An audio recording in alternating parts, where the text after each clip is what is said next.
Scotland is often introduced through postcards, a castle on a hill, a misty glen, a road bending toward mountains, or an island coastline under a hard Atlantic sky. But the real power of the country is how close those worlds sit beside one another. In a single journey, Scotland can move from city stone to battlefield memory, from quiet lochs to exposed islands, from sea cliffs to roads that feel almost too narrow for the scale around them. This episode follows 9 stops through Scotland's wild north: Edinburgh, Stirling, Glencoe, Eilean, Donan Castle, and the road to Skye, the Isle of Skye, Highland trails in Moorland, the Trotternish Ridge and Storr landscape, the North Coast 500 and the Orkney Islands. Begin in Edinburgh, because Scotland's wildness is easier to understand when it starts from stone. The old town, Castle Ridge, closes, spires, and volcanic hills make the capital feel like a place built upward through layers of history. It is not the most remote stop in the story, but it gives the journey a human beginning. Streets, weather, architecture, and the sense that landscape is already pressing into the city. From there, move towards Stirling, where the center of Scotland becomes a corridor of power. Stirling Castle and the surrounding hills sit near routes that mattered for centuries, linking lowland roads with the Highlands beyond. The point is not just that the castle is dramatic. It is that Scotland's geography made certain places impossible to ignore. Roads, rivers, hills, and fortresses shaped the country's history long before they became travel images. Glencoe changes the tone.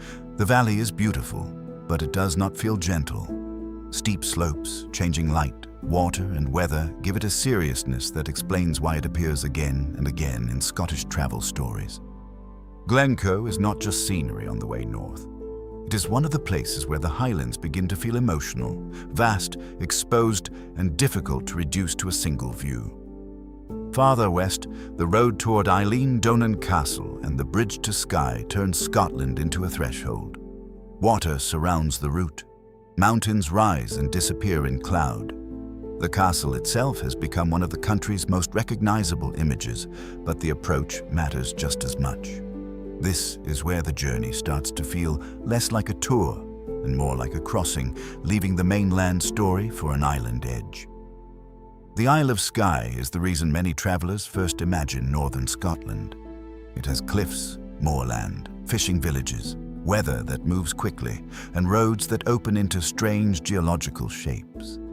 Skye can look romantic in photographs, but on the ground it feels more unsettled than polished. The island's beauty comes from contrast: soft light over hard rock, green slopes above dark water, and quiet roads under sudden weather. Across the Highland trails in Moorland, Scotland becomes more intimate. Paths move through heather, fern, forest edges, and wet ground, reminding travelers that the north is not only something to film from above. It is something walked slowly, with weather on your face and the route under your boots. Around the Trotternish Ridge and the Storr landscape, Skye's silhouettes become simpler and stronger. Pinnacles, cliffs, and sloping green ground rise above the island, with shapes that work from far away and up close. In a country full of castles, this part of Skye feels like a ruin built by the land itself. Leaving Skye, the North Coast 500 turns the Highlands into a road story. The route loops through beaches, cliffs, villages, passes, and empty stretches where the horizon keeps changing. It is popular now, and that popularity brings responsibility. Travel slowly, respect small communities, and remember that the road is not just content. It is someone's home, someone's weather, someone's fragile coastline. Finish in Orkney, because Scotland does not end as a mountain view. It ends in islands shaped by sea, wind, stone, and deep time. Orkney's prehistoric sites, low horizons, harbour towns, and northern light give the journey a different kind of scale.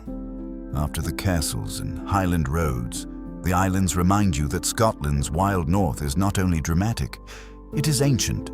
That is why this route works as a documentary journey.